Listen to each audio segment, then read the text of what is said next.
Monsieur Cerruti, bonsoir. Bonsoir. L'arrivée de Nordvolt a suscité beaucoup d'espoir, beaucoup d'attentes, mais un certain nombre d'inquiétudes jusqu'à maintenant. Comment vous expliquez ça? Écoutez, je pense que c'est un projet d'une grande envergure. C'est un gros projet qui est complexe et qui nécessite d'être expliqué. Donc, il y a un grand travail de pédagogie à faire sur, déjà, c'est quoi l'entreprise, c'est quoi nos valeurs, qu'est-ce qu'on veut faire au Québec, comment on veut le faire et dans quel temps et dans quel planning on veut le faire. À quelle vitesse aussi? À quelle vitesse on veut le faire? Parce que c'est beaucoup ça la question qui est posée sur le transport collectif, sur le logement, mais sur l'environnement également. Ce qui est ressorti beaucoup, c'est qu'on passait... Il y avait comme un passe-droit pour Nordvolt sur le plan environnemental, les milieux humides notamment qui sont détruits. Qu'est-ce que vous dites à ça? Je vais insister là-dessus parce que pour nous, vitesse n'est pas synonyme de passe-droit, n'est pas synonyme de couper des virages.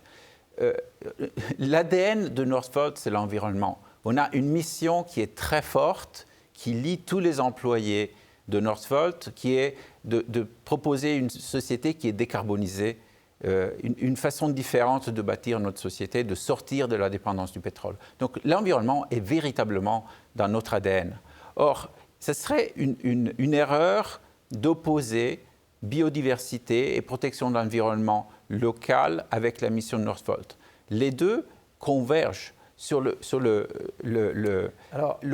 allez-y. Non, mais si c'est si bon sur le plan environnemental, ce que vous proposez, pourquoi Nordvolt ne passe pas à travers toutes les étapes d'évaluation habituelles? Je sais qu'il y a des choses qui relèvent du gouvernement du Québec, mais vous pourriez vous soumettre volontairement à un bureau d'audience publique en environnement, par exemple. Déjà, laissez-moi rappeler le fait qu'un bureau d'audience publique a été décidé sur la partie recyclage. Sur la partie recyclage. Sur la partie recyclage.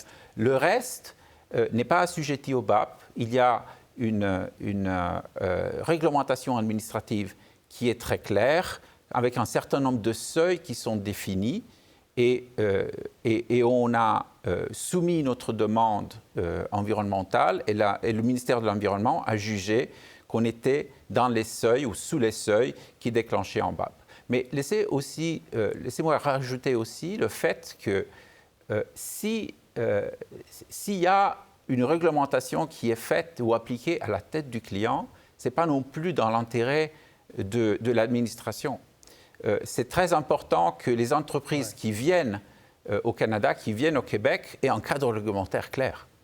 Mais vous n'êtes pas n'importe quel client. C'est probablement le plus gros projet depuis des décennies au Québec, quand même. Nordvolt est très important, tellement que vous avez reçu, si je ne me trompe pas, vous disiez aujourd'hui 3000 curriculum vitae? C'est vrai, c'est vrai. La première semaine après l'annonce qui a eu lieu le 28 septembre, nous avons reçu 3000 candidatures spontanées. Des candidatures spontanées pour produire, pour fabriquer? Alors, toutes sortes de métiers. Toutes sortes de métiers. Souvent, c'est des gens qui sont intéressés par le projet, qui sont intéressés par la mission de l'entreprise, qui veulent faire partie du projet. Cela dit, récemment, on disait qu'il y a des travailleurs étrangers qui vont venir aider à démarrer l'entreprise. Pourquoi il faut faire appel à des travailleurs étrangers? Alors, laissez-moi expliquer quel type de main-d'œuvre on va utiliser à quel moment. Donc, c'est l'intérêt de toute entreprise d'utiliser un maximum de main-d'œuvre locale. Ça ne sera jamais un bon plan économique de faire tourner une usine avec des expatriés. Donc, notre objectif, c'est clairement de recruter localement, de faire monter des équipes, aussi bien les équipes de projet que les équipes de production, avec de la main-d'œuvre qu'on va recruter au Québec. On en parlait tout à l'heure. On est aujourd'hui une quarantaine de personnes au bureau ici à Montréal. L'équipe va continuer à monter. Je suis arrivé avec une équipe de 7. Le reste, c'est des travailleurs qu'on a embauchés ici sur place. Par contre, de faire des batteries, c'est extrêmement complexe. Ça fait appel à des technologies très sophistiquées et des technologies qui ont été développées, pour la plupart, là où les batteries ont été produites et développées, c'est-à-dire l'Asie. Depuis 7 ans, on a fait un travail de localisation en Europe. On a développé des partenaires en Europe pour apporter ce savoir-faire en Europe. On va faire la même chose au Canada. Pour que ce soit une filière intégrée d'approvisionnement au Québec? Et non seulement sur la partie matière première, mais aussi sur la partie équipement. C'est fondamental. Mais c'est un projet de longue haleine. On en est au balbutiement. Donc, quand on est au balbutiement, on est à quelle étape en ce moment, là? On est à l'étape où les tout premiers projets que vous voyez à Bécancour, dans la vallée de l'énergie renouvelable, vont avoir des démarrages de production en 2025, 2026, 2027. Et donc, ça va vous alimenter?